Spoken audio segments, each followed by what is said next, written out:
मैं मुख्य आचार्य आर के सोनवानी आप सभी को जय मसीह की आज की ऑनलाइन रविवारी आराधना परमेश्वर पिता, परमेश्वर पुत्र और पवित्र आत्मा के नाम से प्रारंभ करते हैं। आमीन और आमीन।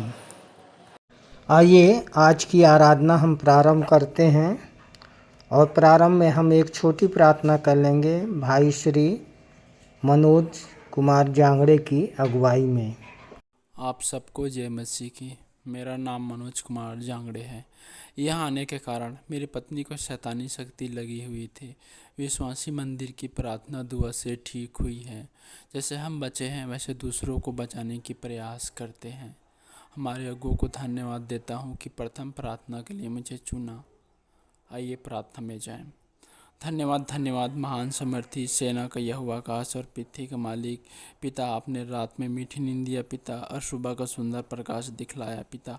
कितनों ने सुबह का सुंदर प्रकाश नहीं देखा पिता, हमें जीवित जीवितों को बीच उपस्थित किया पिता, इसके लिए धन्यवाद देते हैं पिता।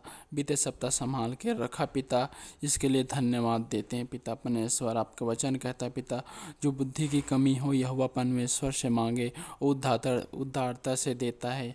हाँ पिता, हमें ज्ञान बुद्धि समझ की आत्मा देना पिता परमेश्वर की पिता, कि हम सब जाति के लोगों को चेला बनाने वाले हो सके पिता। पिता पुत्र पवित्र आत्मा के नाम से बत्तीसवा देने वाले हो सके पिता परमेश्वर। और पिता आपका वचन कहता है, बहुत से थके और दबे लोगों मेरे पास आओ, मैं तुम्हें विश्राम दूंगा। हाँ पिता, हमारे हर एक बीमारियों को, परेशानी समस्याओं को आपने उठा लिया पिता, इसके लिए धन्यवाद देते हैं पिता। और पिता गीत को गाया जाना पिता, वचनों को पढ़ा जाना पिता, संदेश को दिया जाना पिता, और प्रभु भोज को लिए जाना पिता, और भेंटों को चढ़ाया जाना पिता। सारी आपको सुखदायी सुगंध के रूप में ग्रहण योग हो पिता परमेश्वर। पूरी आराधना में आप ही अल्फा और ओमेगा होइए पिता, ऐसे आपसे विनती प्रार्थना करते हैं पिता। आगे की विशेष आराधना को आपके दाहिने हाथ में सौंपते हुए छोटी विनती यीशु मसीह के मीठे धन नाम से मांग लेते हैं। आमीन। आप सबको जय मसीह की।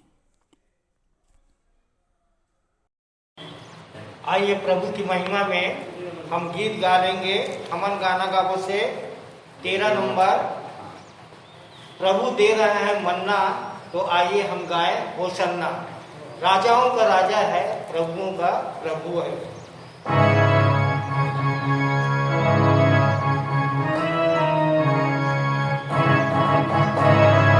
होशन्ना होशन्ना होशन्ना, होशन्ना होशन्ना होशन्ना, होशन्ना होशन्ना होशन्ना, होशन्ना होशन्ना होशन्ना, होशन्ना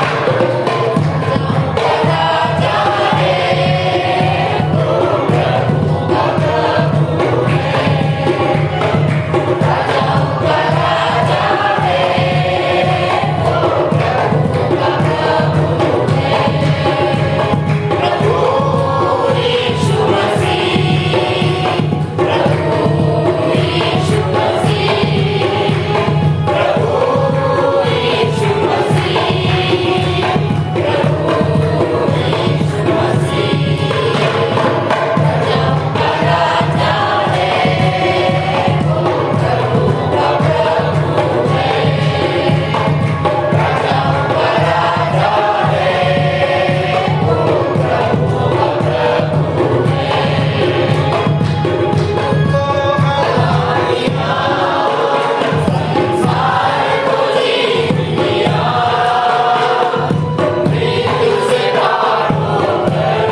दूसरा गीत गा लेंगे हमन गाना गाबो से ही 3 नंबर छत्तीसगढ़ी तय हाँ भजबे ता भजले यीशु नाम गा।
हे यहोवा के सब सेवकों सुनो, तुम जो रात रात को यहोवा के भवन में खड़े रहते हो, यहोवा को धन्य कहो।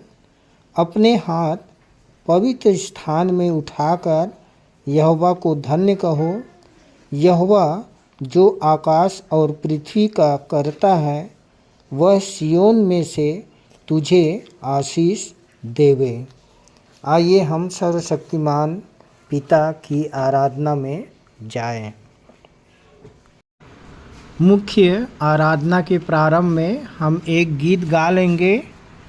स्तुति के गीत से 23 नंबर, परम पवित्र त्रैक परमेश्वर आ। परम पवित्र त्रैक परमेश्वर आ प्रभु आइए।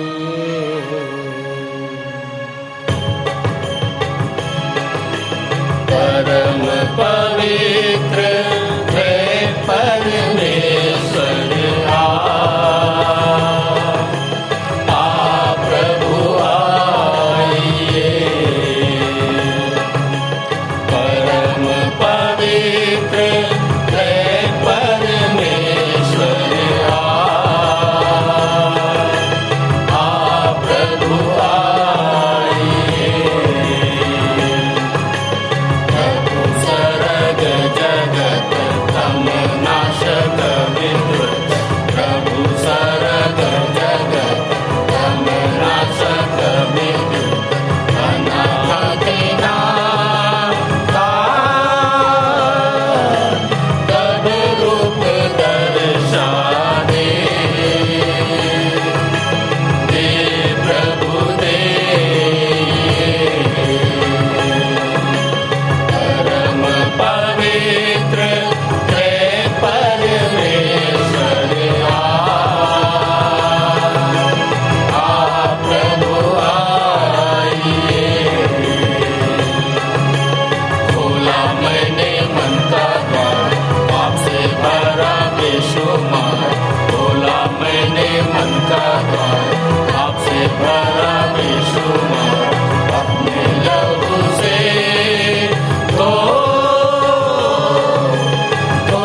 दे मसीह तू धो प्रभु धोइए। परम पवित्र त्रैक परमेश्वर प्रभु आइए। सत्य मन न भावत, दुष्ट वासना धावत। सत्य मन न भावत, दुष्ट वासना धावत। नूतन जन्मदाता अपना मन मुझे दे प्रभु दे।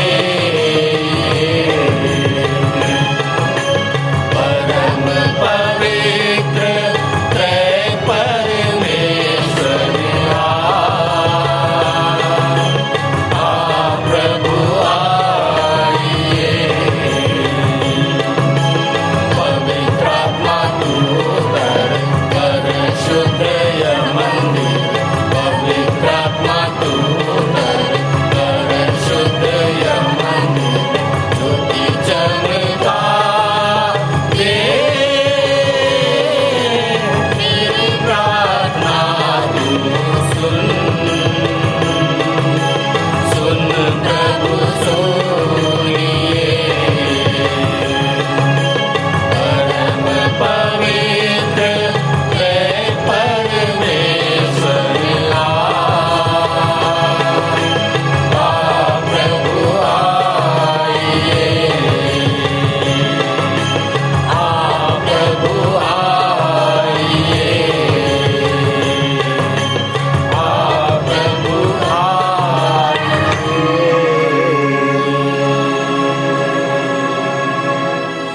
उत्तरवादी की रीति से पढ़ने के लिए हम सब निकाल लेंगे। पहला तीमुथियुस 6 अध्याय पूरा पढ़ेंगे और पढ़ने में अगुवाई करेंगी कुमारी दिव्यानी सूर्यवंशी और उत्तर देंगी कुमारी मानसी सूर्यवंशी। आप सबको जय मसीह की। मेरा नाम मानसी सूर्यवंशी है। आप सबको जय मसीह की। मेरा नाम दिव्यानी सूर्यवंशी है और मैं गनियारी से आती हूँ। आइए उत्तरवादी पाठ पढ़ने के लिए निकाल ले। पहला तीमुथियुस उसका 6वां अध्याय 1 से अंतिम पद तक जो पाया जाता है पृष्ठ क्रमांक 322।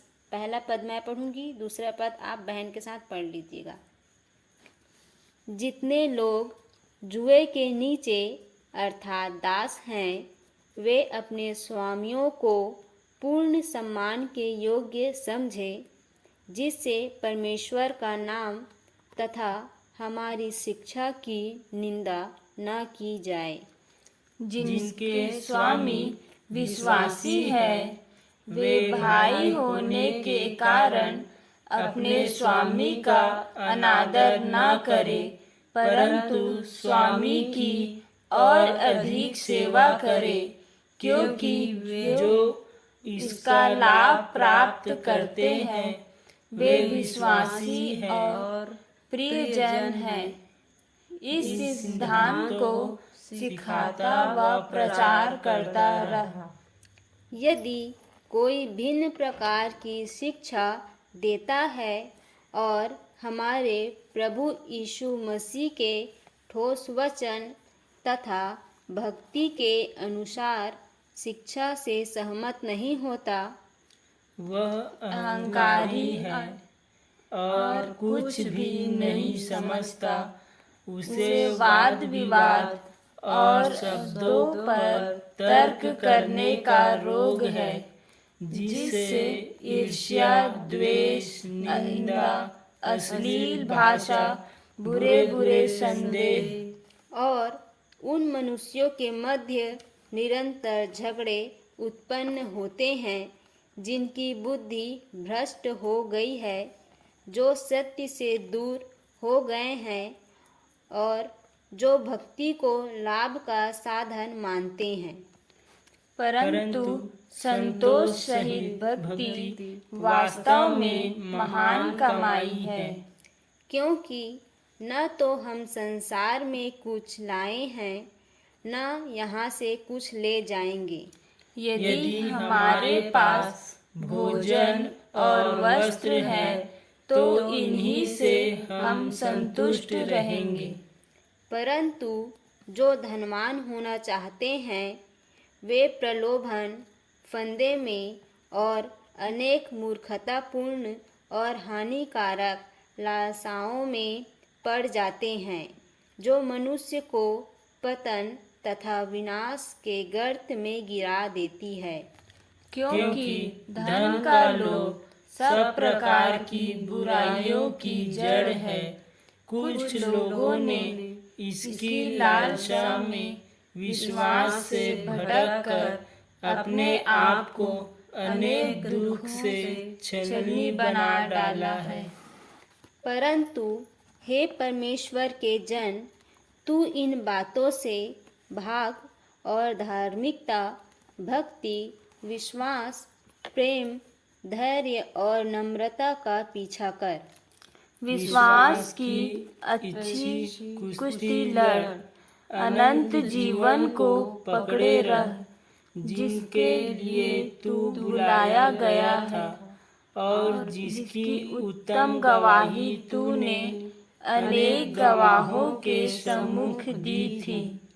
मैं सबके जीवन दाता परमेश्वर और मसीह यीशु की उपस्थिति में, जिसने पिंतुस पिलातुस के सम्मुख उत्तम साक्षी दी, तुझको यह दृढ़ आज्ञा देता हूँ कि हमारे प्रभु यीशु मसीह के प्रकट होने तक इस आज्ञा का निष्कलंक व निर्दोष रूप से पालन कर, जिसे वह उचित समय पर प्रकट करेगा।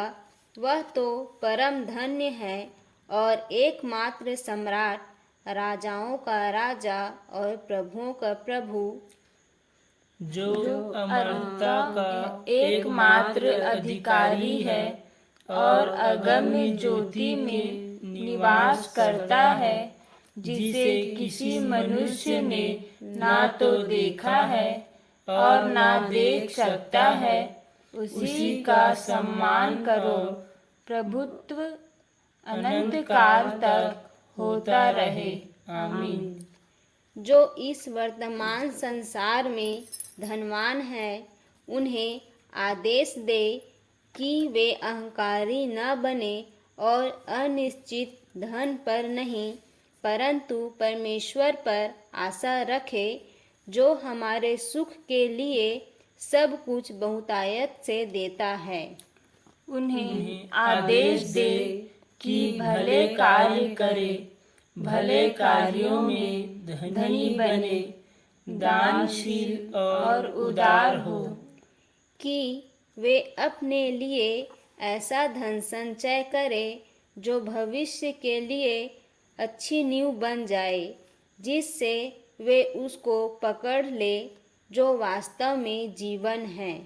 हे तिमुथियुस, जो धरोहर तुम्हें तुझे सौंपी गई है, उसकी रक्षा कर। जिस ज्ञान को ज्ञान कहना ही भूल है, उसके अशुद्ध बकवास और विरोध की बातों से दूर रह। अंतिम वचन हम सब एक साथ पढ़ लेंगे।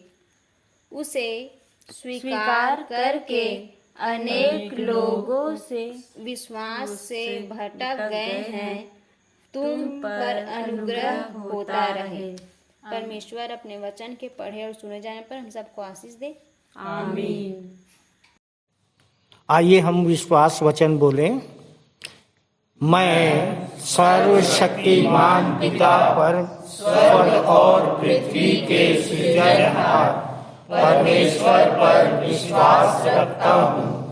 मैं उसके एकलौते पुत्र हमारे प्रभु यीशु मसीह पर, जो पवित्र आत्मा के सामर्थ के द्वारा कुमारी मरियम से जन्मा, जिसने पोंतियुस पिलातुस के राज्य में दुख उठाया, जो क्रूस पर टांगा गया और मारा गया, जो गाड़ा गया और अदृश्य लोक में पहुंचा, और तीसरे दिन मृतकों में से फिर जी उठा, जो स्वर्ग पर चला गया और सर्वशक्तिमान पिता परमेश्वर के दाहिने हाथ विराजमान है, और जीवितों और मृतकों का न्याय करने फिर आने वाला है। विश्वास रखता हूँ मैं पवित्र आत्मा पर, पवित्र सारी कलीसिया पर, संतों की संगति पर, देह के पुनरुत्थान पर, पापों की क्षमा पर और अनंत जीवन पर विश्वास रखता हूँ। आमीन। आप सबको जय मसीह की। मेरा नाम आचार्य प्रवीण जैसल है। मुझे मंदिर जाते 14 वर्ष हो चुके हैं। आने की गवाही यह थे कि बुरी संगति था और मेरे जीवन में बिल्कुल शांति नहीं थी। विश्वासी मंदिर में आने के द्वारा मेरा जीवन बदला। जैसे आज मेरा जीवन बदला है, उससे और भी भाई बहनों को जीवन बदलने का प्रयास करता हूँ। आइए हम इस वक्त प्रार्थना में जाएं, अपने समाज के लिए, अपने परिवार, विश्वासी परिवार के लिए, अपनी कलीसिया के लिए प्रार्थना करें। आइए अपने हाथों को जोड़ें, अपनी आंखें बंद करें और अपना मन परमेश्वर की ओर लगाएं। धन्यवाद धन्यवाद धन्यवाद हमारे जीव के अनुग्रहकारी दयालु पिता परमेश्वर, तेरे सम्मुख एक बार फिर से आए हैं खुदावंद प्रभु, और धन्यवाद देते हैं पिता आज के सुंदर दिन के लिए, समय के लिए पिता परमेश्वर। क्या आपने अपने विश्राम दिन में पिता परमेश्वर अपने पवित्र स्थान में हमें सुंदर अवसर दिया कि हम आकर पिता परमेश्वर उपस्थित होकर तेरे नाम की महिमा हम करने पाए पिता परमेश्वर। हर एक नए विश्वासियों के साथ पिता परमेश्वर आपने हमें अवसर दिया कि तेरी स्तुति महिमा करे पिता। प्रार्थना करते हैं पिता परमेश्वर अपने देश के अगुओं के लिए, उन पदाधिकारियों के लिए पिता परमेश्वर जो देश का संचालन करते हैं पिता परमेश्वर, उन्हें ज्ञान बुद्धि और समझ देना पिता, ताकि पिता परमेश्वर अपने देश का और अपनी मंडली का संचालन प्रभु आपके डर, आपके भय में होकर करने पाए पिता परमेश्वर। प्रभु आपने सौंदर्य स्थान हमें दिया कि शहर के बीचों बीच पिता परमेश्वर, कोलाहल से दूर पिता आपने स्थान हमें दिया कि आपकी प्रशंसा और आपकी महिमा हमने जीवन से करने पाए पिता। हम धन्यवादित हैं और आनंदित हैं पिता परमेश्वर। प्रार्थना करते हैं खुदा प्रभु हमारे कलीसिया के उन विश्वासी परिवारों के लिए पिता परमेश्वर तो दिन प्रतिदिन पिता परमेश्वर आपकी सेवा में लगे रहते हैं पिता प्रभु। हम धन्यवादित हैं पिता प्रभु, उन्हें आशीष देना खुदा प्रभु। जितने लोग पिता परमेश्वर आज की आराधना में पिता परमेश्वर शामिल होते पिता, उन्हें भी पिता परमेश्वर आशीष दे खुदा प्रभु, ताकि वो पिता परमेश्वर सच्चे परमेश्वर को जानकर पिता परमेश्वर अपने जीवन में बदलाव को ला सके पिता। प्रार्थना करते हैं हमारे संडे स्कूल के बच्चों के लिए पिता परमेश्वर, उन्हें भी आशीष देना ताकि वो भी फलवंत होने पाए पिता परमेश्वर। और प्रार्थना करते हैं टीचरों के लिए पिता परमेश्वर, उन पर भी तेरी आशीष होने पाए पिता। प्रार्थना करते हैं प्रभु हमारी उन कलीसियाओं के लिए पिता परमेश्वर जो गाँव में लगाए जाते हैं पिता, उन पर भी तेरी आशीष बनी रहे पिता। और पिता निरंतर वो कलीसिया आगे बढ़ती जाए पिता। प्रार्थना करते हैं विश्वासी मंदिर के प्रांगण के लिए पिता परमेश्वर, प्रभु यहाँ लोग जितने लोग रहते हैं खुदा प्रभु, उन पर भी तेरे अनुग्रह बना रहे पिता। प्रार्थना करते हैं खुदा मिशन हॉस्पिटल के लिए पिता परमेश्वर, उन कर्मचारियों के लिए पिता परमेश्वर, डॉक्टरों के लिए पिता, उन्हें भी आप आशीष देना पिता, ताकि पिता परमेश्वर जब वो मरीजों की सेवा करते हैं, इलाज करते हैं पिता, पूरी ईमानदारी से आपके डर, आपके भय में करने पाए पिता परमेश्वर। प्रभु जो मरीज आते हैं पिता, जो गंभीर मरीज आते हैं पिता प्रभु, वो पिता परमेश्वर वो चंगाई को प्राप्त करने पाए, और चंगाई के साथ पिता परमेश्वर आत्मिक चंगाई को भी प्राप्त करने पाए पिता परमेश्वर। प्रार्थना करते हैं खुदा हमारे विश्वासी मंदिर के हर एक प्राचीन भाइयों के लिए पिता परमेश्वर, तो प्रभु हमारे बीच उपस्थित पाए जाते हैं पिता, जिन्हें आपने स्वस्थ रखा, बड़ा चंगा रखा, और पिता परमेश्वर हमारी कलीसिया में तो निरंतर बने रहते हैं पिता। हम तेरा धन्यवाद करते हैं खुदा। प्रार्थना करते हैं पिता परमेश्वर प्रभु हमारे मंदिर के संचालक मंडल के लिए और उन भाई बहनों के लिए पिता परमेश्वर, प्रभु जो निरंतर पिता आपकी उपस्थिति में पिता परमेश्वर मंदिर की सेवा करते हैं खुदा, उन पर भी तेरी आशीष होने पाए पिता परमेश्वर। प्रार्थना करते हैं खुदा प्रभु आज की आराधना में पिता परमेश्वर, तो सुबह से लेकर पिता परमेश्वर प्रभु आज की व्यवस्था में पिता परमेश्वर ने श्रम दान किया पिता, कोशिश जमाने में साफ सफाई करने पिता, माइक की व्यवस्था करने पिता परमेश्वर, प्रभु इन सारे लोगों को पिता परमेश्वर आप अपने अनुग्रह में बनाए रखें पिता, और अपने डील में इन्हें बढ़ाए पिता परमेश्वर। आज की आराधना में पिता परमेश्वर गीतों गाया जाना, गवाहियों को दिया जाना, वचन का बोला जाना, भेंटों को चढ़ाया जाना और बिहारी के निकट आना पिता, ये आपको एक सुखदायक सुगंध के रूप में ग्रहण योग्य होने पाए पिता। अब तक आपने संभाला पिता परमेश्वर, प्रभु आज की आराधना में आज की आराधना को तो हर एक कलीसियाओं पिता परमेश्वर आपके हाथों में देते हुए इस प्रार्थना को उद्धार करता प्रभु यीशु मसीह के नाम से मांगते हैं, आमीन। सबको जय मसीह। ये समय है संदेश का, और आज का संदेश लेके आ रही हैं आचार्य कुमारी बबीता सिंह, जिनका विषय है स्वयं से, परिवार से, पड़ोसी से प्रेम करना है आसान। स्वयं से, परिवार से, पड़ोसी से प्रेम करना है आसान, जो कर ले दुश्मन से प्रेम वह होता है परम प्रधान की संतान। लूका 6:35 पर इनका संदेश आधारित है। आप सभी को बबीता सिंह की ओर से जय मसीह की। परमेश्वर पिता का धन्यवाद कि आज मुझे संदेश देने का अवसर मिला, और मेरे संदेश का विषय है स्वयं से, परिवार से, पड़ोसी से प्रेम करना है आसान, जो कर ले दुश्मन से प्रेम वह होता है परम प्रधान की संतान। लूका 6:35 पर आधारित है यह, जिसमें लिखा हुआ है, वरन अपने शत्रुओं से प्रेम रखो और भलाई करो, और फिर पाने की आस न रखकर उधार दो, और तुम्हारे लिए बड़ा फल होगा, और तुम परम प्रधान के संतान ठहरोगे, क्योंकि वह उन पर जो धन्यवाद नहीं करते और बुरों पर भी कृपालु है। प्रियो, दुश्मन से प्रेम करके हम परम प्रधान की संतान ठहर सकते हैं, तो हमारा दुश्मन कौन है और ये कहाँ से आता है, कोई हमारा दुश्मन कैसे बन जाता है।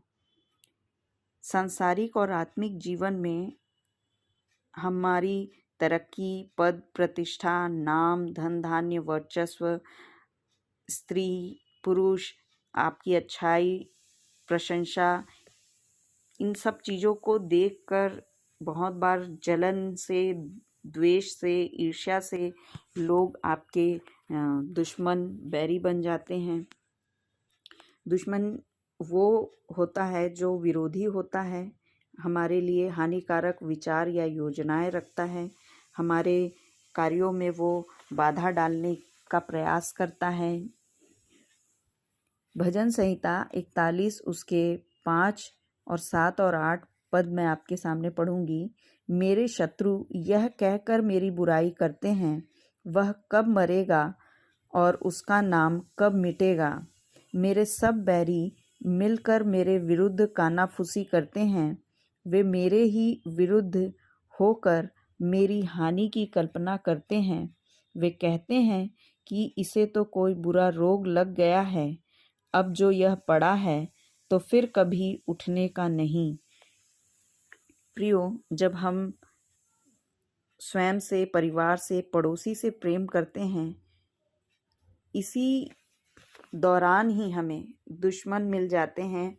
दुश्मन कहीं और नहीं, हमारे ही अंदर, हमारे आसपास, हमारे परिवार पड़ोस में ही होते हैं, जिस हमारे कार्य क्षेत्र में होते हैं। जैसा पहला है स्वयं से प्रेम, क्या हम स्वयं से प्रेम कर पा रहे हैं? हम मनुष्यों का सबसे बड़ा शत्रु यदि कोई है तो प्रियो वो है उसका स्वयं का अहंकार, आलस्य, लोभ, ईर्ष्या, द्वेष, जलन इत्यादि। यिर्मयाह 17:9 के अनुसार मन में असाध्य रोग लगे हैं और मन तो सबसे अधिक धोखा देने वाला होता है।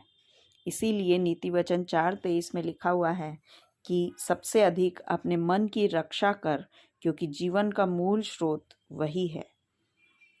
यदि हम अपने मन को जीत लेते हैं तो हम नगर को जीत लेते हैं।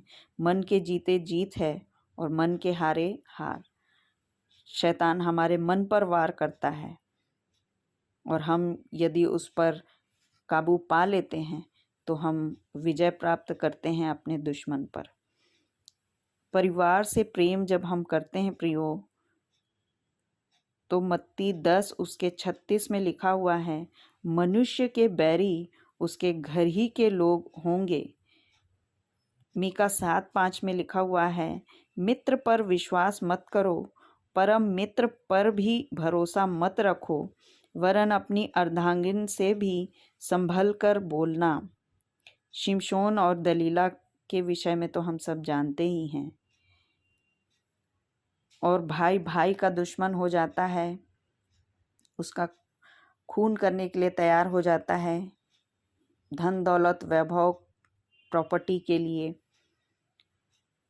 और उसी प्रकार पड़ोसी से प्रेम जब हम करने जाते हैं प्रियो, लूका 10:27 में जैसा लिखा है कि घायल पड़ोसी से जब हम प्रेम करने के लिए अपनी सवारी से उतरकर उसे अपनी सवारी पर बैठाकर खुद पैदल चलते हैं, उसकी घाव पर मरहम पट्टी करते हैं, भविष्य की योजनाओं के लिए खर्च करते हैं, अपनी जान जोखिम में डालते हैं, और फिर वो आपकी भलाई को भूल जाए और आपके विरोध में बोलने लगे या कुछ करने लगे, तो वह दुश्मन सब हो जाता है। और निश्चित है प्रियो कि इस प्रकार का व्यवहार होता है तो तकलीफ होती है। और जैसा कि भजन संहिता 41:9 में लिखा है कि जिसने तेरी रोटी खाई उसी ने तुझ पर लात उठाई। यीशु मसीह ने भी अपने पकड़वाने वाले यहूदा इस्करियोती को, जिसने 30 चांदी के सिक्कों में उसे पकड़वाया था, कहा, हे मित्र, तुझे जो करना है शीघ्रता से कर। यीशु को जब सूली पर चढ़ाया गया 7 वाणियों में सबसे पहली वाणी उसने यही कहा था, हे पिता, इन्हें क्षमा कर, क्योंकि ये नहीं जानते कि ये क्या करते हैं। अपने दुश्मनों के लिए उसने प्रार्थना किया, उनसे प्रेम किया, क्षमा कर दिया। व्यवहारिक रूप में बहुत कठिन है प्रियो, जब कोई हमारा दुश्मन बन जाए, उसको प्रेम करना तो दूर की बात, क्षमा करना बहुत कठिन हो जाता है। श्रीमती ग्राहम स्टेन्स तो अपने पति और अपने बच्चों के हत्यारे को, जब वो दोषी पकड़ा गया, जिसने उनके पति और बच्चों को जिंदा जला दिया, जब वो पकड़े गए और उनसे पूछा गया कि इनको क्या सज़ा दी जाए, सारी चीज़ें उनके हाथ में होते हुए भी मिसेस ग्राहम स्टेन्स ने कहा कि मैंने इन्हें क्षमा कर दिया। इतना आसान नहीं होता है प्रियो क्षमा करना। जब कोई हमें चोट पहुंचाए, तकलीफ़ दे, तो निश्चित है कि रात दिन हमारे दिल दिमाग में वो चीज़ कौंधती है, वो घटना हमारे दिल दिमाग में, जहन में रहती है, और क्षमा कर पाना आसान नहीं होता। इस कठिन काम के लिए हम केवल एक ही ऐसा है हमारा प्रभु यीशु मसीह, जिसके शरण में हम जा सकते हैं। और जब जब हमको ऐसा महसूस हो तो हम निरंतर उसकी ओर देखें और प्रार्थना करें कि प्रभु हमें क्षमा करने की शक्ति देना, हमारे दिल दिमाग को स्थिर रखना, और हम उसका बुरा ना करने का सोचें, बल्कि हम उसके लिए आशीष दें, उसको प्रार्थना में रखें और प्रभु के हाथ में सौंप दें। और प्रियो, जब हम अपनी समस्या, अपने शत्रुओं को क्षमा करते हैं, प्रेम करते हैं और प्रभु के हाथ में सौंपते हैं, तो वो अनोखे रीति से, अद्भुत ढंग से हमारे लिए उपाय निकालता है। जैसा कि रोमियो 12:19 में लिखा है, हे प्रियो, अपना पलटा ना लेना, परंतु परमेश्वर के क्रोध को अवसर देना, क्योंकि लिखा है, पलटा लेना मेरा काम है। प्रियो, एक घटना मेरे भी जीवन की है। मेरे सर्विस स्थान में ऐसा हुआ कि हमारे ऊपर एक अधिकारी हैं और उन्होंने अपने पद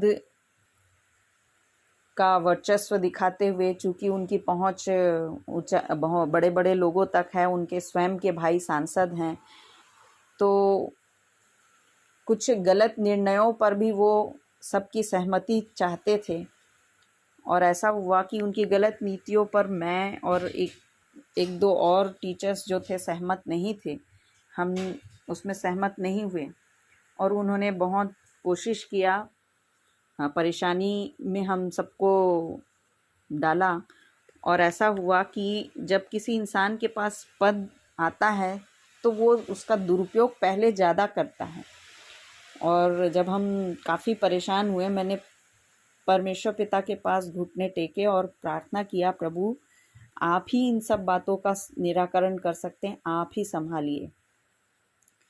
और क्योंकि मेरे पास कोई पहुंच नहीं, मेरे पास कोई भी ताकत नहीं कि मैं किसी बड़े लोगों से सिफारिश कर सकूं, और मेरे लिए केवल और केवल आप ही हैं प्रभु, और कोई नहीं जो मेरी समस्याओं का निराकरण कर सके।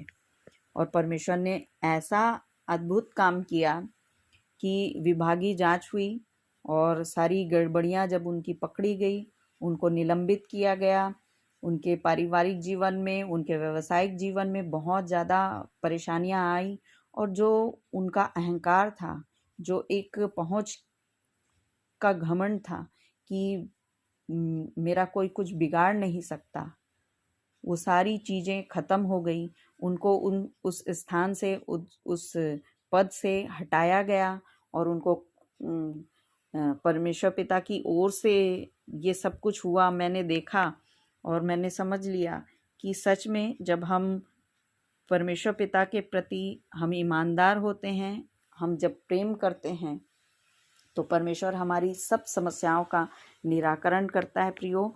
और इसीलिए हमें जब कभी कोई जीवन में ऐसा कोई शत्रु मिले तो हम निरंतर उसके लिए प्रार्थना करें कि प्रभु उसे सद्बुद्धि दे और उसको सही रास्ते पर लेकर आए। सो प्रियो, कुछ लाइनें मैंने लिखा है जो मैं आपके सामने प्रस्तुत करना चाहती हूँ।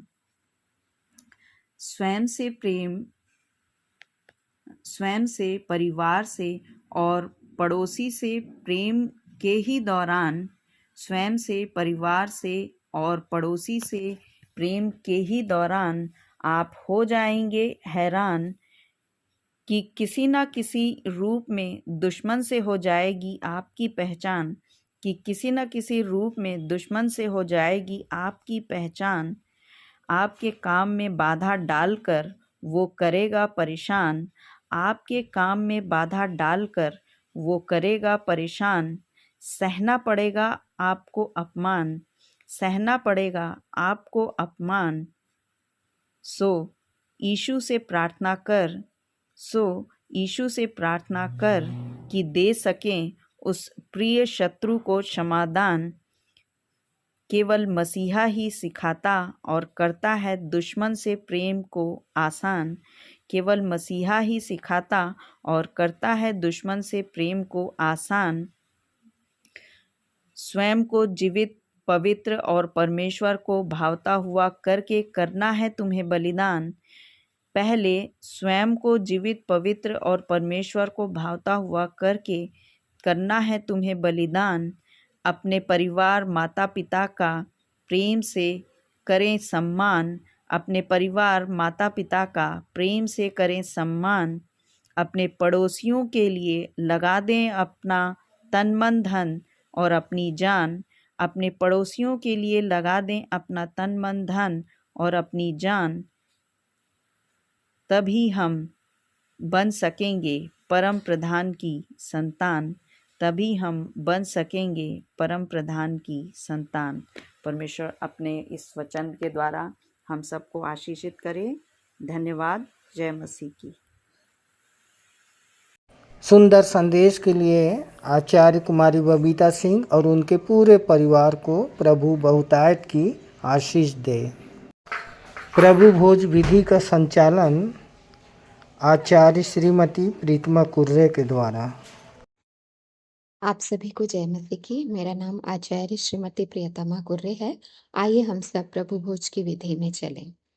प्रियो, जब मैंने पहला कुरिन्थियों उसका 11वां अध्याय को पढ़ा तो मुझे एक जगह पर मिला कि जब जब तुम एकत्रित होते हो तब मेरे स्मरण में यही किया करो। तब मैं सोचने लगी कि एकत्रित होने में ऐसी क्या बात है। तो प्रियो, जो दर्शन और प्रकाशन मुझे मिला उसे मैं आपके साथ बांटना चाहती हूँ कि अक्सर करके हम किसी बड़े काम को करने के लिए एक मन बनाते हैं और बहुत सारे लोग मिलजुल कर उस काम को करने लगते हैं। पर जैसे जैसे काम सफलता की ओर जाता है वैसे वैसे हमारे काम में एक तो आलस आने लगता है और दूसरी बात कि फूट होने लगती है। पौलुस कहता है कि तुम्हारे एकत्र होने में और तुम्हारे एकजुट होने में कमी है और तुम जब एकत्र होते हो तो इस मनसा से एकत्र नहीं होते कि प्रभु की देह उन्नति पाए, परंतु प्रियो अक्सर करके हम अपनी इच्छाओं को पूरा करने के लिए एकत्र होने लगते हैं और हमारे मन में एकता की भावना नहीं रह जाती, जिसके कारण से हमारा कार्य भी प्रभावित होता है। और अक्सर करके लोग जब सफलता को प्राप्त कर लेते हैं, मंजिल की ओर बढ़ते चले जाते हैं, तो भी ऐसा होता है कि लोग एक दूसरे की टांग खींचने लगते हैं कि वो मुझसे ज़्यादा उन्नति कर रहा है और वो मुझसे ज़्यादा आगे बढ़ रहा है और एक दूसरे की सफलता उनको हजम नहीं होती और इस तरह से मन में क्या होने लगता है कि आपस में हम बैर रखने लगते हैं। तो प्रियो, मैं जहाँ तक समझती हूँ कि प्रभु ने इसीलिए हमें एकत्र होने के समय पर प्रभु भोज लेने की आज्ञा दी ताकि हम परमेश्वर की इच्छा के अनुसार एक मन रहें। और जब हम एक मन एक चित्त होकर किसी कार्य को करते हैं तो न केवल उस कार्य की गुणवत्ता बढ़ती है परंतु हमारे एकत्र होने से प्रभु की देह को महिमा मिलती है। तो प्रियो, हम आइए इन्हीं विचारधाराओं के साथ कि हम प्रभु में एक मन है इस भोज में शामिल होते हैं। आइए हम सब प्रार्थना में चलें। महान दयालु सर्वशक्तिमान पिता, स्वर्ग और पृथ्वी के सृजनहार प्रभु जी, बड़े ही धन्यवाद के साथ एक बार फिर से आपके चरणों के समीप आते पिता हृदय से आपका धन्यवाद करते हैं प्रभु कि आपने हमें अब तक जीवित रखा है, जीवितों के बीच रखा है और ये सुंदर अवसर दिया है कि पिता परमेश्वर इस भोज के द्वारा हम एक मन एक चित होने पाते हैं।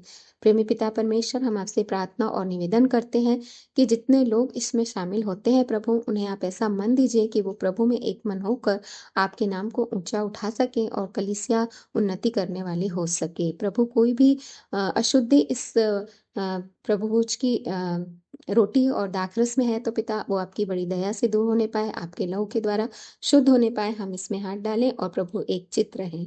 आदर और महिमा आपको देते हुए छोटी दुआ उद्धारकर्ता प्रभु यीशु मसीह के नाम से मांगते हैं।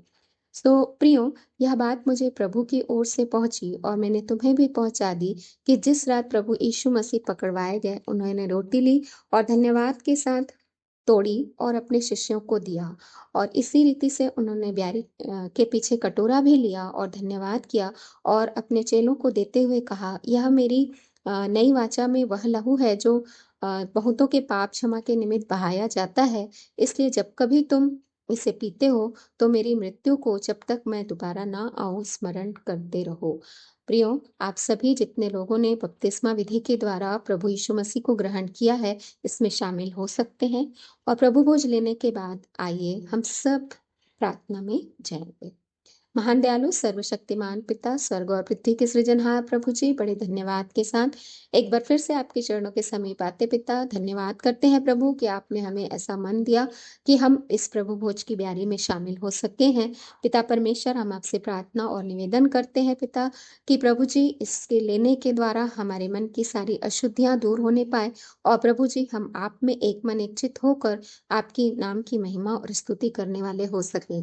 शैतान का सामना करें प्रभु जी, जो फूट डालता है और पिता परमेश्वर हमें एक चित नहीं रहने देता। प्रभु जी, आत्मा तो तैयार है परंतु शरीर दुर्बल है, परंतु पिता परमेश्वर हम आपके इस भोज को लेने के द्वारा शारीरिक दुर्बलता से भी मुक्ति पाए ताकि प्रभु हमारी आत्मिक उन्नति होने पाए। प्रेमी पिता परमेश्वर, सब बातों में हमारी नहीं परंतु आपकी इच्छा को चाहते हुए अपनी देह प्राणात्मा आपके हाथों में देते हुए छोटी दुआ उद्धारकर्ता प्रभु यीशु मसीह के नाम से मांगते हैं, आमीन। प्रभु भोज पर सुंदर संक्षिप्त टिप्पणी के लिए आचार्य श्रीमती प्रीतमा कुर्रे और उनके पूरे परिवार को प्रभु बहुतायत की आशीष दे। आइए अपनी अपनी भेंटों एवं धन्यवादी भेंटों को देने के द्वारा परमेश्वर की हम महिमा करेंगे और इस समय गीत गा लेंगे। स्तुति के गीत से 72 नंबर।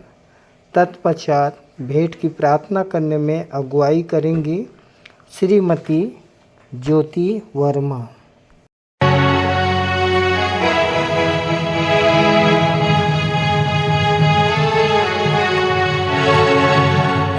सारी दुनिया बनाने वाले हम तेरा धन्यवाद करते हैं। सारी दुनिया बनाने वाले हम तेरा धन्यवाद करते हैं। सारे जीवों को बना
धन्यवाद करते हैं। ऐ सारे जीवों को बनाने वाले, ऐ सारे जीवों को बनाने वाले, हम तेरी स्तुति करते हैं। ऐ सारी दुनिया बनाने वाले, हम तेरा धन्यवाद करते हैं। ऐ सारी दुनिया बनाने वाले, हम तेरा धन्यवाद करते हैं। झरने नदियाँ और सागर बनाया, पंछियों को नया गीत सिखाया, छोटे बड़े जीवों को तूने बनाया, अपने ही रूप में मानव बनाया। झरने नदियाँ और सागर बनाया, पंछियों को नया गीत सिखाया, छोटे बड़े जीवों को तूने बनाया, अपने ही रूप में मानव बनाया। ऐ ज्ञान ज्योति जलाने वाले, हम तेरा धन्यवाद करते हैं। ऐ ज्ञान ज्योति जलाने वाले, हम तेरा धन्यवाद करते हैं। ऐ सारे जीवों को बनाने वाले, ऐ सारे जीवों को बनाने वाले, हम तेरी स्तुति करते हैं। ऐ सारी दुनिया बनाने वाले, हम तेरा धन्यवाद करते हैं।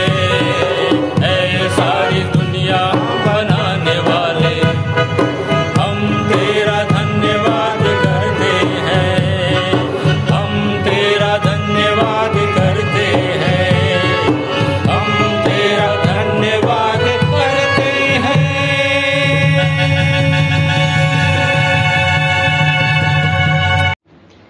आप सबको जय मसीह की। मेरा नाम ज्योति ऋषि वर्मा है। प्रभु में आए 10 वर्ष हो गए हैं। आइए भेंट की प्रार्थना में जाए। महान दयालु पिता परमेश्वर, एक बार फिर से अपने उद्धारकर्ता प्रभु यीशु मसीह के नाम में आपके चरणों में आते हैं।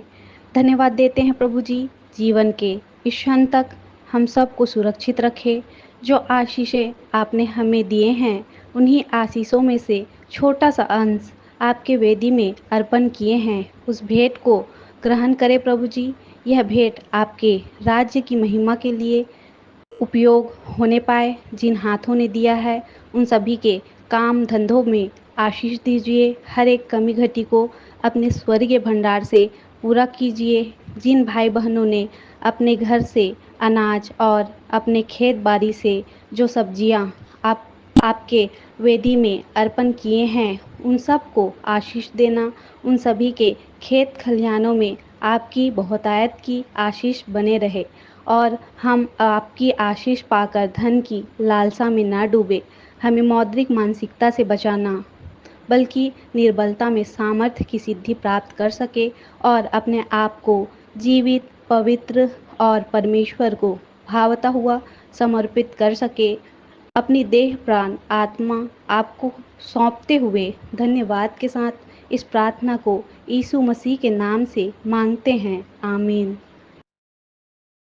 मैं मुख्य आचार्य R.K. सोनवानी आप सभी को जय मसीह की। आप लोगों को सूचना से अवगत करा दूं, हमारी रविवारी आराधना ऑनलाइन और ऑफलाइन दोनों चलती है। समय का विशेष ध्यान दें। प्रातः 10 बजे से दोपहर 12:30 बजे तक। जिनको जिनको आराधना में जिम्मेदारी दी जाती है, उनको ऑनलाइन और ऑफलाइन दोनों में बोलना है। ऑनलाइन के लिए अपना ऑडियो बनाकर शुक्रवार शाम तक अवश्य ही मुझको भेज देंगे। विशेष सूचना प्रायः यह देखा जा रहा है कि ऑनलाइन आराधना में जो प्रार्थना उत्तरवादी पाठ है, जो संदेश है, की रिकॉर्डिंग शुक्रवार शाम तक नहीं भेजी जाती, जिससे शनिवार रात भर सेटिंग करने में लग जाता है। अतः अब संचालक मंडल द्वारा निर्णय लिया गया है कि जिसकी रिकॉर्डिंग शुक्रवार शाम तक नहीं पहुंचेगी उसे आने वाले समय में अवसर नहीं दिया जाएगा। तदनुसार इस आदेश का कड़ाई से पालन किया जाएगा। आदेशानुसार संचालक मंडल विश्वासी मंदिर बिलासपुर। 11/8/2024 की रविवारी आराधना के लिए आप लोगों को सूचित कर दूं, जिसका संचालन आचार्य श्रीमती प्रेमलता पटनायक के द्वारा। प्रारंभिक प्रार्थना भाई श्री धर्मलाल निषाद के द्वारा।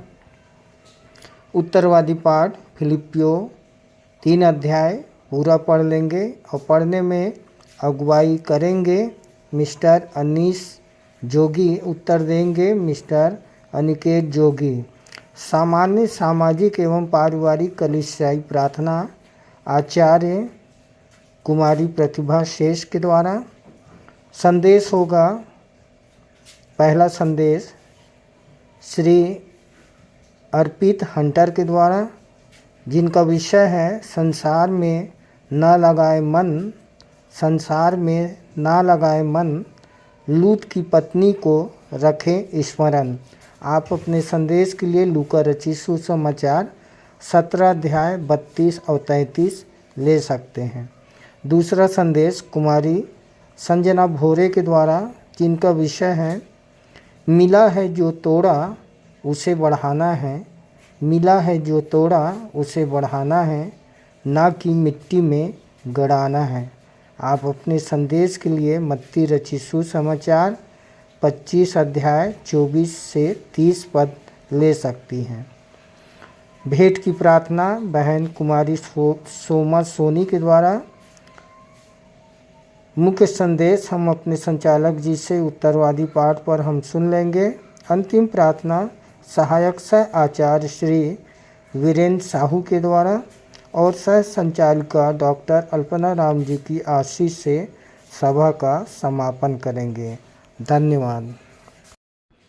आइए अंत में सुन लेते हैं अपने मंदिर के संचालक जी द्वारा पिछले सप्ताह के संदेशों की समीक्षा एवं उत्तरवादी पाठ पर संक्षिप्त टिप्पणी तथा आज के व्यवहारिक जीवन में इसका उपयोग। प्रभु यीशु मसीह के मधुर मीठे नाम में फिर से आप सबको एक बार जय मसीह की। प्रियो, हम परमेश्वर का धन्यवाद करते हैं कि वो फिर से हमारे जीवन में एक अवसर जोड़ा है कि हम उसके वचन में से कुछ सीख सके और अपने व्यक्तित्व को संवार सके। और जैसा कि ईश्वर के समीप लोग इसलिए आते हैं कि वे इस जीवन में पर्याप्त जीवन, बहुतायत जीवन और परलोक के लिए अनंत जीवन को संवार सके। और कितने आनंद की बात है कि हमारे हाथ में बाइबिल है और बाइबिल हमको बताती है कि कैसे मनुष्य को परमेश्वर ने अपने स्वरूप में रचा। और आदम के समय से उस स्वयं मनुष्य से मिलने आता था और कितना कितना कितना प्यार करता था, परंतु पाप के द्वारा मृत्यु संसार में आई। और अब जब यीशु मसीह के रूप में परमेश्वर ने अंतिम प्रयास किया है कि मनुष्यों को बचाया जाए, शैतान भी शांत नहीं बैठता। वो मनुष्य के स्वरूप को बहुत तुच्छ साबित करना चाहता है कि तुम कुछ भी नहीं, और अगर कुछ है तो इस संसार में खाओ पियो और जियो। और फिर मृत्यु तो आनी आनी सबको आती है और बहुत से लोग ऐसा करते हैं, लेकिन पौलुस ने समझाया कि जो इसी जीवन से आशा रखते हैं वे बहुत अभागे हैं, सबसे ज्यादा ज्यादा अभागे। सुप्रियो, हमको अब विचार करना है कि हमारा जीवन क्या है और हमारा आज का व्यक्तित्व क्या है, और जिससे मरने के बाद भी क्या हमारा कोई अस्तित्व रहेगा।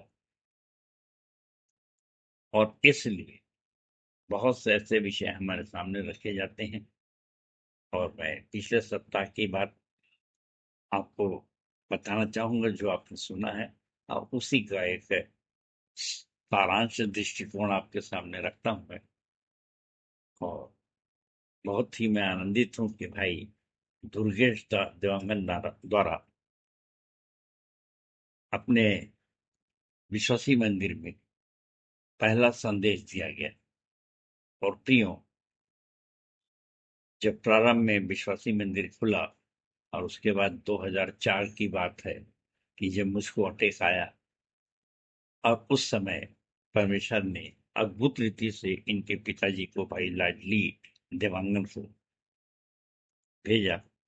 और उस समय वे बहुत ही ज्यादा शैतानी शक्तियों से ग्रसित थे, पागलों जैसी हरकत भी करते थे, और कहते थे पेंटिंग का काम भी मुझको नहीं मिलता। तो मैंने कहा नहीं, मैं तुमको काम देता हूं। और सारे विश्वासी मंदिर के बोर्ड उस भाई ने लिखे, और बहुत ही शानदार उनका आर्ट है। और एक क्रॉस की फोटो भी उन्होंने बनाई जो आज विश्वासी मंदिर में लगी हुई है। और उसमें एक प्रश्न लिखा गया है, वो ये है, मैंने पूछा यीशु से कि तू मुझको कितना प्यार करता है। मैंने पूछा यीशु से कि तू मुझको कितना प्यार करता है, और उसने दोनों बाह फैला दिए और कहा इतना, और फिर प्राण छोड़ दिए।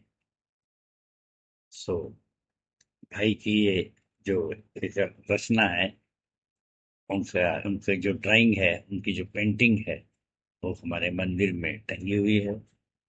और इसके पश्चात वहां पर वो पेंटिंग करते रहे, उनके लिए प्रार्थनाएं की गई। और उस समय ये बालक जो है, जो आज संदेश दे रहा है आपके सामने, बहुत छोटा था। और भाई ने गवाही दिया कि अगर उस समय मेरे पिताजी को नहीं संभाला जाता और हम गुरु मन से प्रार्थना अगर करना नहीं सीखते, तो हमारी स्थिति ये थी कि हम सब परिवार के लोग जहर खा के मरना चाहते थे, सुसाइड करना चाहते थे। पर परमेश्वर का धन्यवाद हो कि न केवल वो परिवार बचा, बल्कि बहुत मजबूत परिवार हो गया है विश्वासियों का। और भाई के घर में मीटिंग भी लगती है, वो संदेश देते हैं। और आज उनका बेटा शादीशुदा भी हो गया है, और आज वो संदेश दे रहा है। और इस बेटे का विषय था, संघर्ष तो निरंतर है, संघर्ष तो निरंतर है, पर हम चुना हुआ बहुमूल्य जीवित पत्थर हैं। पहला पत्रस 2 और 4 और 5। प्रियो, इतनी ऊंची बात है कि हमारा जो अस्तित्व है बाइबल के अनुसार, वो हम एक बहुमूल्य और जीवित पत्थर है। तो भाई ने बहुत ही सुंदर संबोधन दिया और कहा कि आप सभी जीवित पत्थरों को जय मसीह की। और इस प्रकार से प्रारंभ करके उन्होंने अपने परिवार की गवाही बताई, जो मैंने अभी आपको बताया। और फिर उन्होंने बताया कि चट्टान शब्द बाइबिल में कितनी बार आया है और कहाँ कहाँ आया है। तो पहले तो पहला पत्रस 2, 4 और 5वां पद, जिसमें जो कि आज का विषय है, और मैं गिडियन बाइबल से उसको आपके सामने पढ़ रहा हूं। अब उस जीवित पत्थर के पास आकर, जिसे मनुष्यों ने तो ठुकरा दिया था, परंतु जो परमेश्वर की दृष्टि में चुना और मूल्यवान है, तुम भी जीवित पत्थरों के समान एक आत्मिक भवन बनते जाते हो, जिससे पुरोहितों का एक पवित्र समाज बनकर ऐसे आत्मिक बलिदान चढ़ाओ जो यीशु मसीह के द्वारा परमेश्वर को ग्रहण योग्य हो। और भाई ने एक और सुंदर बताया, व्यवस्था विवरण 32 और 4। और भाई ने बताया कि कैसे पत्थर कहाँ कहाँ आया। दाऊद ने गोलियत को पत्थर ही से मारा था, और वो पत्थर परमेश्वर था। और दानियल ने पहला जो दर्शन था नबूकदनेस्सर राजा के सामने, उसमें भी एक धातु की मूर्ति देखा, जिसे वही के दूसरा दानियल में इसका वर्णन है कि राजा को बताया कि वहीं से एक पत्थर निकलेगा और उस धातु की मूर्ति को चूर चूर कर देगा, और फिर उसका राज पूरी पृथ्वी पर फैल जाएगा। और ये यीशु मसीह के लिए ही भविष्यवाणी थी। और तीसरा, मूसा इस्राएलियों को लेकर जब मिस्र से निकला उनके गुलामी से छुड़ाने के लिए, तब चट्टान ही से लाठी मारा और उससे पानी निकला। और ये जल हम जानते हैं कि यीशु मसीह ने सामरी स्त्री को कहा था कि तुझसे मुझसे मांग तो मैं तुझको जीवन का जल दूंगा। यूहन्ना 14 और 4। इसी पहला पद 2:7 ने पतरस ने कहा, जिस पत्थर को राजमिस्त्रियों ने निकामा ठहराया, वही कोने का सिरा बन गया। तो हमको भी इस जीवित पत्थर बनने के लिए रोमियो 12:1-2 के अनुसार अपने शरीरों को जीवित, पवित्र और परमेश्वर को भावता हुआ बलिदान करके चढ़ाना है। और इससे ये हमारा जो बलिदान है वो परमेश्वर के द्वारा स्वीकार किया जाएगा, और हम भी एक बहुमूल्य पत्थर बन करके परमेश्वर का कार्य कर सकते हैं। सो भाई को उनकी सुंदर गवाही के लिए, सुंदर संदेश के लिए परमेश्वर बहुतायत की आशीष दे। और इसके पश्चात प्रभु भोज का संचालन हमारे आचार्य पंडित चंद्रशेखर देव तिवारी शास्त्री के द्वारा किया गया। और हमारे आचार्य जी ने बहुत ही अच्छा संदर्भ निकाला, पहला कुरिन्थियों 5:7 और 8। और कैसे मिस्री लोग उस समय जब कि इजरायली लोग मिस्रियों की गुलामी से आजादी जब उनको मिली या नहीं मिल रही थी, तब परमेश्वर ने उनसे कहा फसह का पर्व मनाओ, और मूसा से कहा कि जब फसह का पर्व मनाओगे तो एक मेमना बलि चढ़ाओ। और आज जो है कि राजा फिरौन नहीं चाहता था कि इजरायलियों को आज़ादी मिले और वो मिस्र से आज़ाद हों, और हर समय वो कोई न कोई अड़ंगा लगाता था। और प्रियो, ये जो फिरौन रूपी शैतान है वो आज भी जिंदा है, और हमारे जीवन में भी वो सुसमाचार जब हम प्रचार करने जाते हैं तो बहुत सी समस्याएं, बहुत से अड़ंगे, बहुत से रोड़े अटकाता जाता है। और हमको भी फसह का पर्व मनाना है। सो यीशु मसीह ने हमारे लिए अब हमको उस मेमने की बलि के द्वारा मेमने की बलि चढ़ाने की आवश्यकता नहीं है, क्योंकि मेमना अर्थात यीशु मसीह हम सबके पापों के लिए क्रूस पर बलि हो चुका है। अब उसको सिर्फ अंगीकार करना है, उसको सिर्फ हमको स्वीकार करना है। और यदि हम उसको मुंह से भी स्वीकार करते हैं तो निश्चित रूप से कि रोमियो 10:10 में इस प्रकार से लिखा है, मनुष्य जब हृदय से विश्वास करता है उसका परिणाम धार्मिकता होता है, और जब वह मुंह से अंगीकार करता है तो उसका परिणाम उद्धार होता है। तो अंगीकार करने का आपने संदर्भ देखा, और इस प्रकार से जिस प्रकार से इजरायली मिस्र की गुलामी से आजाद हुए, उनको उद्धार मिला, वैसे ही प्रभु भोज ग्रहण करने के द्वारा से हम भी उसे स्वीकार करते हैं, उसे अंगीकार करते हैं, और इसलिए हम भी उद्धार पाते हैं। यूहन्ना 6:52 से 59 के द्वारा पढ़ा गया, और उसके कारण से यूहन्ना 6:54 पद में यीशु मसीह ने कहा कि जो मेरा मांस खाता और मेरा लहू पीता है, अनंत जीवन उसका है, और मैं अंतिम दिन उसे झीला उठाऊंगा। इस प्रकार से हम प्रभु भोज के द्वारा उसके मांस को खाते हैं और उसके लहू को पीते हैं, और वो हम में बना रहता है और अनंत जीवन के भागी हो जाते हैं। तो भाई को उनकी सुंदर टिप्पणी के लिए बहुत बहुत धन्यवाद। परमेश्वर आपको बहुतायत की आशीष दे। और प्रियो, इसके बाद मेरा संदेश था प्रेरितों के काम 13:26 से 51 पर, जहां पौलुस पिसिदिया के अंत्योकिया में संदेश सुनाया, सुसमाचार सुनाया, यीशु से जन्म से लेकर मृत्यु तक की। और उसने 35वें पद में इस प्रकार से लिखा, तू अपने पवित्र जन को सड़ने न देगा, न अधोलोक में छोड़ेगा, पर जिसे परमेश्वर ने जीवित किया वह सड़ने न पाया।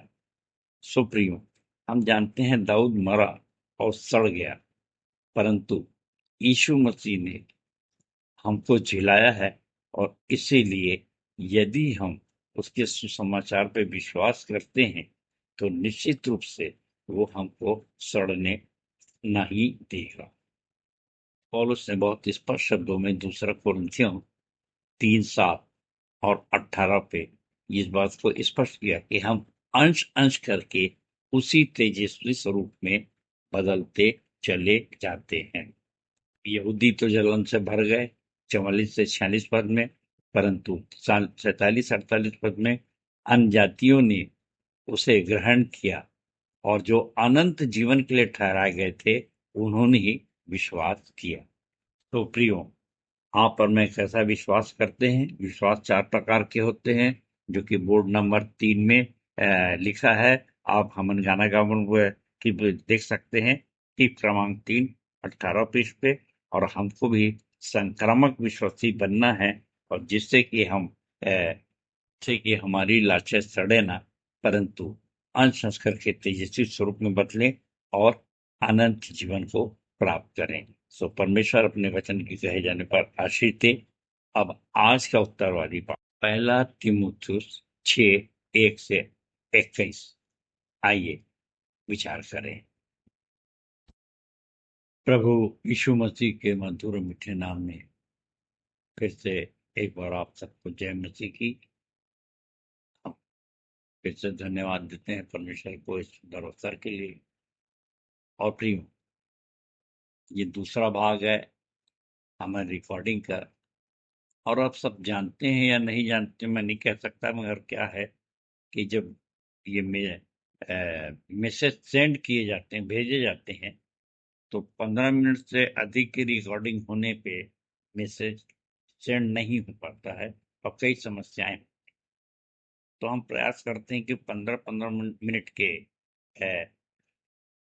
सेट तैयार करें, और इसलिए ये दूसरा भाग है जो कि सीधे सीधे आज के उत्तरवादी पाठ पर निर्भर करता है।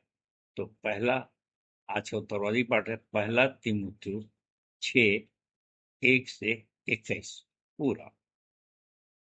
और इसमें आप सब जानते हैं कि हमको कहा गया है, जाओ सब जाति के लोगों को चेला बनाओ। और उन्हें पिता पुत्र पवित्र आत्मा के नाम से बपतिस्मा दो, और जो जो आज्ञा मैंने तुम्हें मानना सिखाई है उसे मानना सिखाओ, और देखो जगत के अंत लो मैं तुम्हारे साथ हूँ। मत्ती 28 मत्ती 28:18 से 21। तो प्रियो, इस वचन के अनुसार इस कहना चाहिए कि आदेश के अनुसार हमको भी आचरण करना है, और ये हम सीखते हैं पौलुस से। कि देखिए, पौलुस ने अपने चेले, कितने ही चेले बनाए, उसमें से एक था तीमुथियुस, और वो उसका सबसे प्रिय चेला था। और यहाँ तक पौलुस उस विषय में कहता है कि तुम्हारे जैसे विश्वास योग्य चेला मेरे पास कोई और दूसरा है भी नहीं।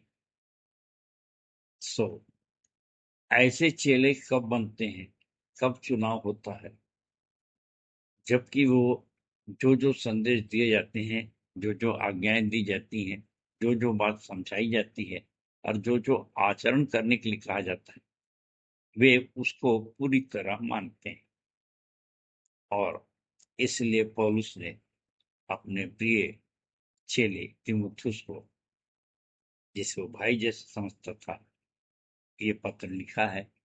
और इस पत्र के कुछ भाग हैं जो कि उसने समझाया कि उस समय दासों और स्वामियों के संबंध उतने अच्छे नहीं थे। और प्रियो, जहां भी पौलुस जाता था तो वहां की परिस्थितियां देखता था, और उसके अनुसार वो समझाता था कि क्या क्या तुमको समझना है और क्या समझाना है, किस मैटर पे तुमको ध्यान देना है, फोकस।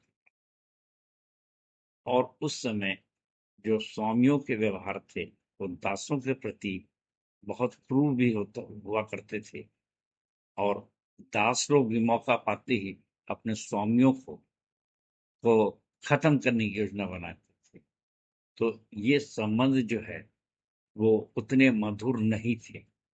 परंतु आज के समय में अब दास और स्वामी प्रथा खत्म हो चुकी है, पर हम जानते हैं कि हम लोग किसी न किसी नौकरी में हैं, और जो हमको नौकरी दे रहा है वो भी किसी न किसी के अंडर में है, अधीनस्थ है। सो आनंद की बात तो तब होती है जब कोई भी हम चाहे धंधा करें चाहे नौकरी करें, और जिस लक्ष्य के लिए हम करते हैं, अगर दास और स्वामी के प्रति मधुर व्यवहार हो उनमें आपस का, तो निश्चित रूप से उस कार्य में सफलता मिलती है। और इसलिए पौलुस अपने चेले तीमुथियुस को समझाता है। तो पहला तीमुथियुस 6 और उसका पहला और दूसरा पद मैं आपके सामने पढ़ रहा हूँ। इस प्रकार से लिखा है, पहले पुरानी बाइबल से पढ़ता हूँ, और उसमें इस प्रकार से लिखा है कि जितने दास जुए के नीचे हैं वे अपने अपने स्वामी को बड़े आदर के योग्य जाने, ताकि परमेश्वर के नाम और उपदेश की निंदा न हो। और जिनके स्वामी विश्वासी हैं इन्हें वे भाई होने के कारण तुच्छ न जाने, वरन उनकी और भी सेवा करें, क्योंकि इससे लाभ उठाने वाले विश्वासी और प्रेमी हैं। इन बातों का उपदेश किया कर और समझाता रहे। प्रियो, कुछ बातें हैं जो कि गिडियन बाइबल में थोड़ा अलग शब्दों के साथ लिखी गई है, परंतु बहुत से लोगों के लिए अच्छा रहता है, क्योंकि कुछ शब्द का अर्थ नहीं जानते। और इसलिए यहाँ पर ये लिखता है गिडियन बाइबल में, जितने लोग जुए के नीचे अर्थात दास हैं वे अपने स्वामियों को पूर्ण सम्मान के योग्य समझें, जिससे परमेश्वर के नाम तथा हमारी शिक्षा की निंदा न की जाए। जिनके स्वामी विश्वासी हैं वे भाई होने के कारण अपने स्वामी का अनादर न करें, परंतु स्वामी की और अधिक सेवा करें, क्योंकि जो इसका लाभ प्राप्त करते हैं वे विश्वासी और प्रियजन हैं। इन सिद्धांतों को सिखाता व प्रचार करता रहे। और प्रियो, ये तो दास और स्वामी के संबंध के विषय में हो गया कि यदि हम स्वामी हैं तो कभी भी अपने दासों के साथ कड़े व्यवहार न करें और नम्रता से व्यवहार करें, और दासों को भी चाहिए कि वो स्वामियों से अच्छे व्यवहार करें। और उस समय के तत्कालिक लेखक दास एवं स्वामी के सुधरे व्यवहारों के द्वारा उसके नवीनीकरण का प्रयास करते हैं, क्योंकि हो सकता है दास कलीसिया में कभी कभी स्वामी हो जाता है और उच्च पद में चला जाता है। सो दोनों को प्रभु के लिए एक दूसरे का सम्मान करना है। और इस प्रकार से कुछ बातें होती हैं जो कि अपने दर्शन और प्रकाशन में पौलुस इतना दृढ़ था कि अपने चेलों को उसको पकड़े रहने की वो की सलाह पकड़े रहने की सलाह देता है। पकड़े रहने की सलाह ये है मेरे को कि अपने प्रकाशन और दर्शन में बिल्कुल दृढ़ और फिर उससे हटना नहीं। और इसीलिए हम लोग भी प्रयास कर रहे हैं कि बोर्ड लिख करके बता दें ताकि अलग अलग विचारधारा ना हो और हमें किसी किस्म का द्वेष ना हो। और यदि हमारे प्रकाशन दर्शन ही अलग अलग होंगे तो फिर हम दूसरों को क्या सिखाएंगे कि प्रेम ऐसा होता है।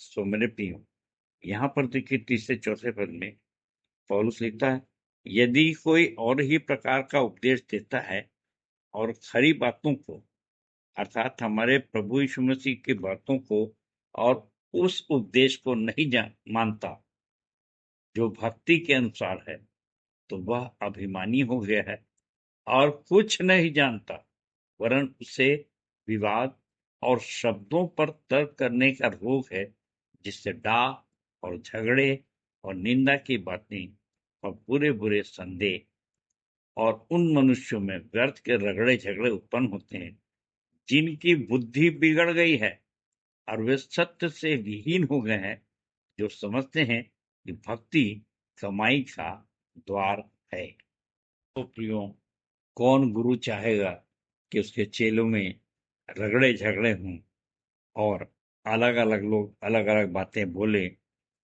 और इस प्रकार से ये क्या है कि किसी कलीसिया में अगर यही सब होता रहा तो फिर क्या सुसमाचार सुनाने के लिए जाएंगे।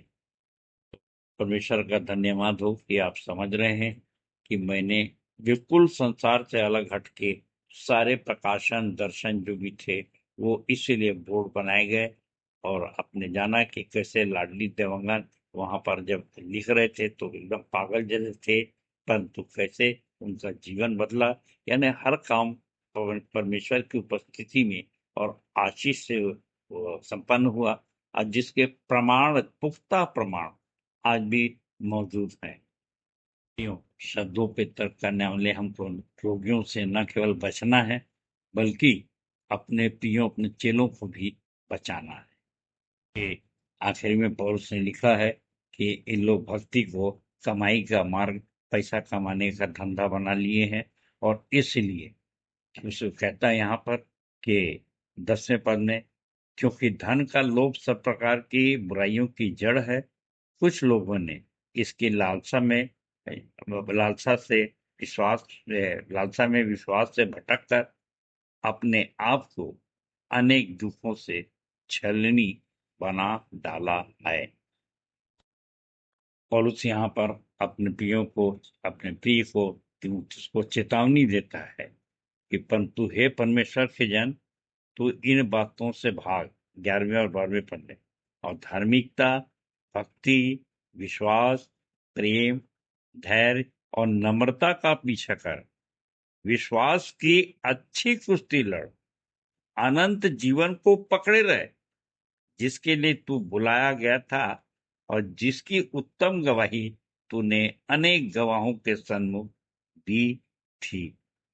प्रकार से प्रियो, यहाँ पर जो तिमुथियुस को ऑर्डर करता, आदेश देता है कि 18वें पद में कि धनियों के लिए विशेष करके कि जो अपने आप को धनवान कहते हैं, उन्हें आदेश दे कि भले कार्य करें, भले कार्यों में धनी बने, दानशील और उदार हों, और वे अपने लिए ऐसा धन संचय करें जो भविष्य के लिए अच्छी नींव बन जाए, जिससे वे पकड़ लें, जिसको वे पकड़ लें, जो वास्तव में जीवन है।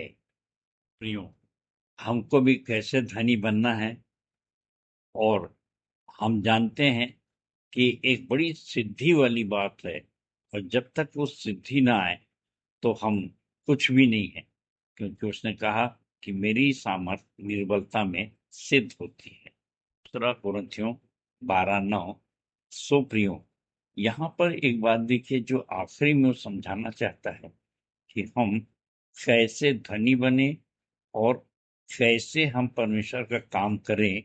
20वां और 21वां पद अंतिम में तिमुथियुस लिखता, हे तिमुथियुस, जो धरोहर तुझे सौंपी गई है उसकी रक्षा कर, जिस ज्ञान को ज्ञान कहना ही भूल है, उसके अशुद्ध बकवाद और विरोध की बातों से दूर रह।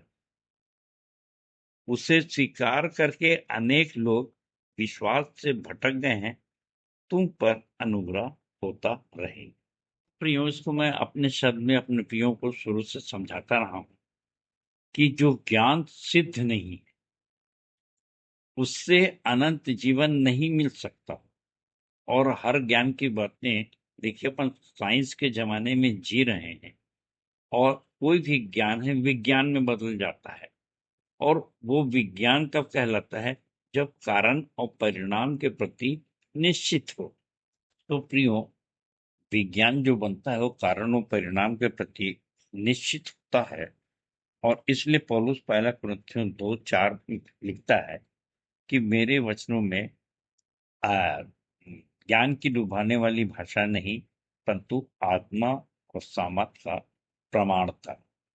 सो हमने भी प्रयास किया। हमारे टीप क्रमांक 20 देखिए, बोर्ड क्रमांक 20 अमन गाना गावन में, इसमें लिखा है कि यह सिद्धि प्राप्ति का विश्वसनीय, सांख्यिकी, वैज्ञानिकी, आत्मिक अध्ययन केंद्र है। तो मैंने प्रियो यहाँ पर बताने की कोशिश किया है कि पौलुस क्यों कहता है कि अशुद्ध बकवास से बच, शब्दों पे तर्क मत कर, और जो विरोध करे उससे भी तर्क वितर्क करके अपना समय खराब ना कर। बोलते हैं कैसे मानूं, कैसे जानूं, तो कई लोगों को रोग होता है, और वो आपको उलझा करके रखेंगे, आपको टेंशन में डालेंगे। आप कह सकते हैं कि भाई जो आंखों देखा हाल है उसको आप देख लीजिए, और इसके पश्चात अगर आपको शक है, डाउट है, तो फिर उसका कोई इलाज नहीं है। तो प्रियो, आप समझ गए होंगे कि हमारा विश्वासी मंदिर जो है वो आंखों देखे हाल पर प्रचार करता है, अर्थात प्रत्यक्षम की प्रमाणम। और इसी प्रकार से आप भी बड़े, जैसे बोलता है कि बड़े धैर्य से, प्रेम से, नम्रता से आप सबको सह करके और अच्छी कुश्ती हमको लड़ना है, ताकि हम अनंत जीवन को प्राप्त कर सकें। सो परमेश्वर करे जैसा पौलुस ने तिमुथियुस को समझाया, आप भी उस भाषा को समझ करके इस जीवन में बहुतायत के जीवन और परलोक में अनंत जीवन को प्राप्त कर सकें। तो परमेश्वर अपने वचन के कहे जाने पर आशीष दे सबको। जय मसीह की, जय मसीह की और जय मसीह की। धन्यवाद। उत्तरवादी पाठ पर सुंदर सारगर्भित एवं व्यवहारिक टिप्पणी के लिए अपने संचालक जी का बहुत बहुत धन्यवाद करते हैं। तालियां।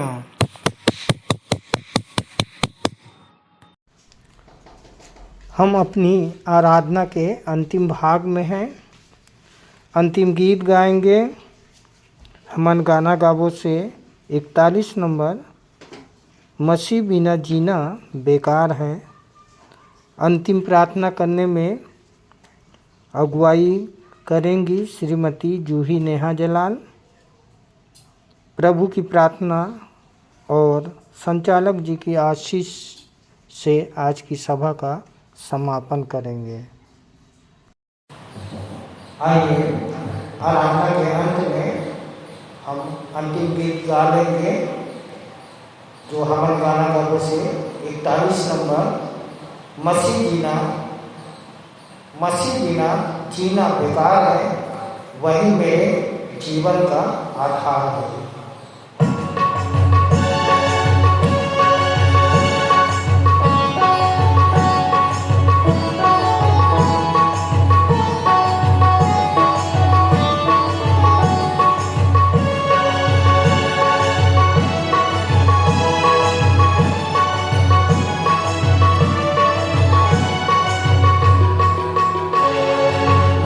बिना जीना बेकार है, वही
आइए हम प्रार्थना में जाएं, हाथों को जोड़ें, सिरों को झुकाएं और अपना ध्यान परमेश्वर की ओर लगाएं।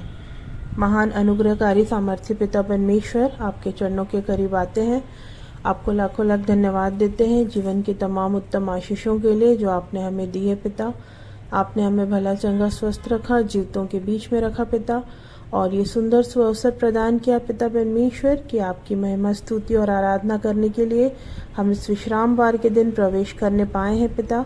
इसलिए हम आपको लाखों लाख धन्यवाद देते हैं पिता परमेश्वर कि हम सब मिल के आपकी महिमा स्तुति और आराधना करने पाए पिता। आपके गीतों को गा पाए हैं पिता, आपके वचनों को पढ़ने पाए हैं पिता परमेश्वर, और प्रभु भोज को ग्रहण करने पाए हैं पिता। उन्हें देना पिता परमेश्वर कि हमारी पूरी आराधना पिता आपको सुखदायक सुगंध के रूप में भा सके पिता परमेश्वर।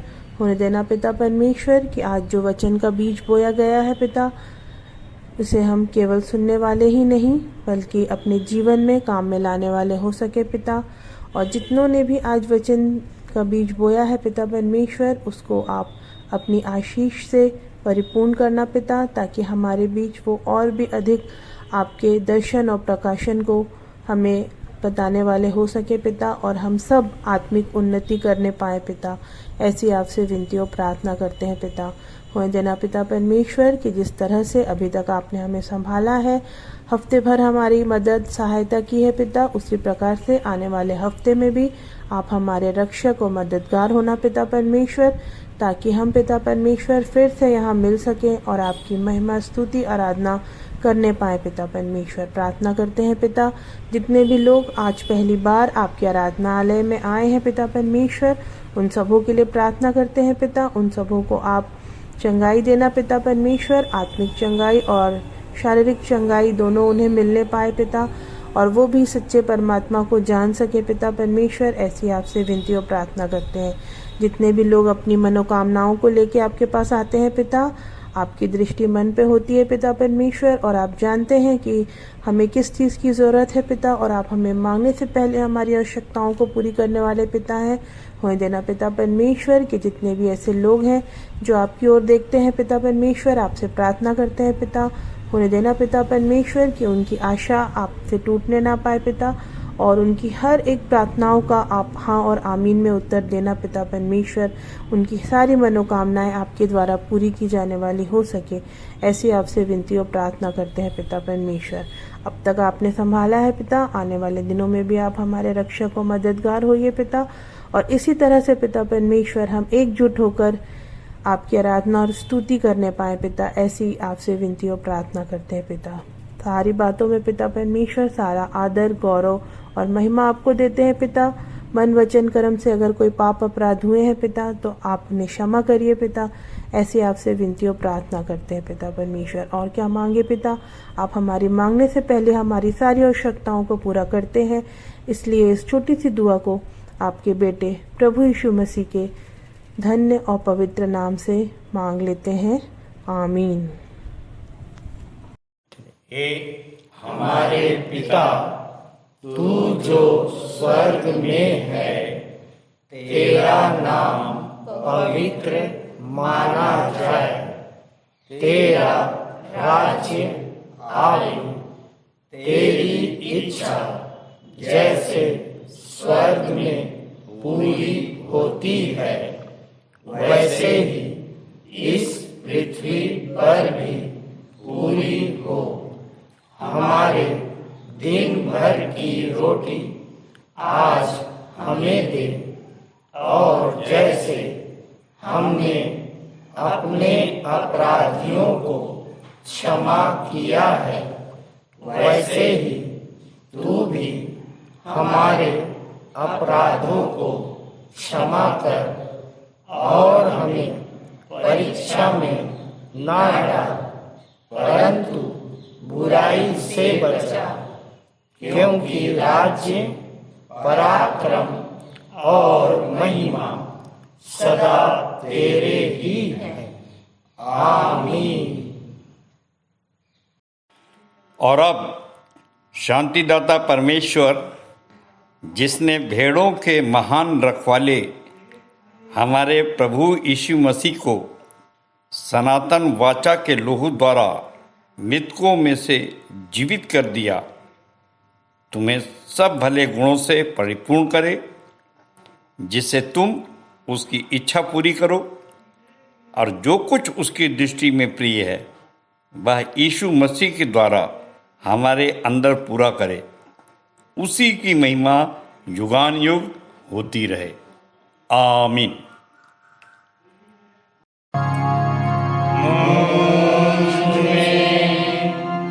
यीशु की शोभा दिखाई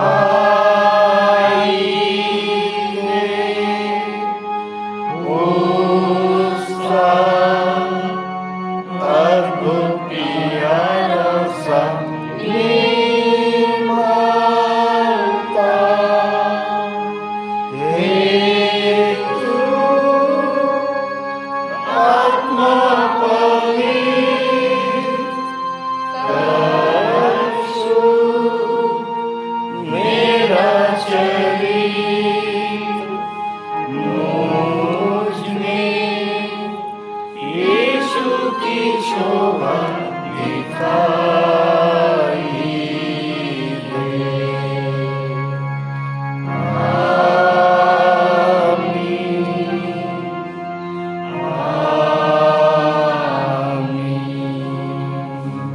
आप सबको जय मसीह की। जय मसीह की।